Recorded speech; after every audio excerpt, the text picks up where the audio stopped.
Shortly after the release of The Division, there was of course a lot of talk from people, including myself, about how a lot of the player base had not returned and how player numbers had dropped drastically since launch in a way that was a bit more than usual, because of course you get people buying it on day one and perhaps they go, oh, this wasn't what I thought, and they don't play again. That's fairly normal to see a drop after day one, but of course with The Division it was way more than normal, and we are seeing a similar pattern with, unfortunately, For Honor, as player numbers have dwindled since launch, and it is more apparent on Steam than it is on any other platform. Now, of course, this is fairly surprising to me, but given that, well, the betas were really popular, there was a lot of hype surrounding this game. Yeah, a lot of hype was kind of ground down by Ubisoft being, well, Ubisoft with microtransactions and always online DRM and all that other nonsense, and was fairly successful at first. At launch it had nearly 46,000 players on Steam, and it was one of Steam's top 10 most played games, but it seems that many of those day one players just haven't bothered to come back to the game, as according to Get Hip, or Get Hype, not entirely sure on the pronunciation there, the number of players on Steam has dropped to 21,000 players, and another week after launch, numbers were down to 15,000 per day. Now, this isn't exactly small change, but, when you compare it to that impressive number of 46,000, it is a significant drop. However,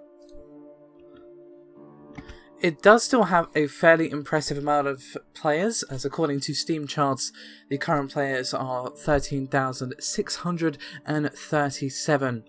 Now again, while these numbers aren't small, it's not even in the top 25 games on Steam charts. Again, it's not official, so there is going to be, some sort of flexibility there.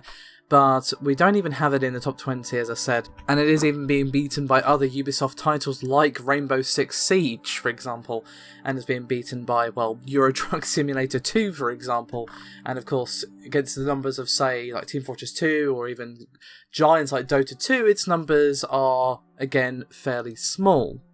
But again, before we get out the death knells, this just is not only just for PC, but also just for Steam itself, so it doesn't count Uplay-only purchases, and again, no console or anything like that. So this isn't the entire player base by any means, but it still is a little bit concerning that we have seen such a drastic drop.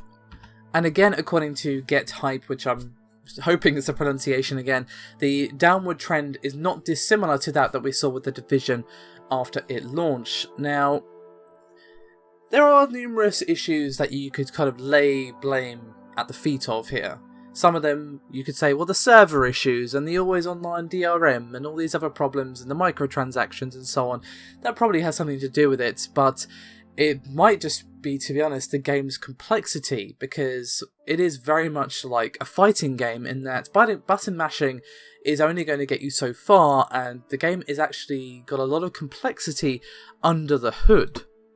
So perhaps a lot of these day one players who maybe couldn't take part in the beta or whatever jumped into the game, were put off by that, or maybe they just didn't enjoy the game as much, or the server problems put them off, or what have you. Regardless, a lot of those people just didn't return. Now, again, I want to stress that it is normal to see a drop of stats after launch day, and the numbers, while again are not as impressive as some, like I just pointed out, is more than enough to sustain a healthy community, so we shouldn't be getting out the death bells just yet. But it is a little bit concerning that these numbers are dropping so rapidly, and the numbers aren't exactly promising.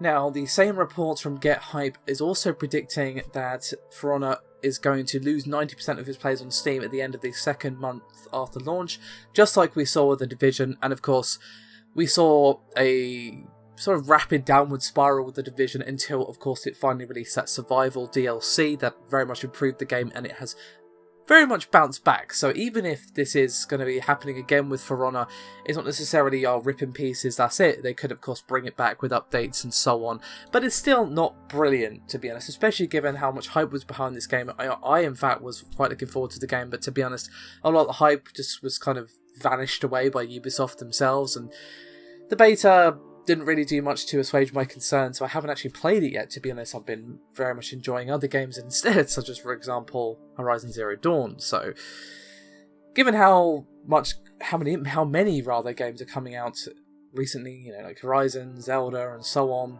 there's obviously quite a bit of competition as well for Honor to stand up against, but time will only tell when it comes to the long-term future of the game. Hopefully it recovers, and hopefully we see a healthy player base for the game over the next few months. But until then, we can only speculate. Thank you very much for watching, and I'll see you next time.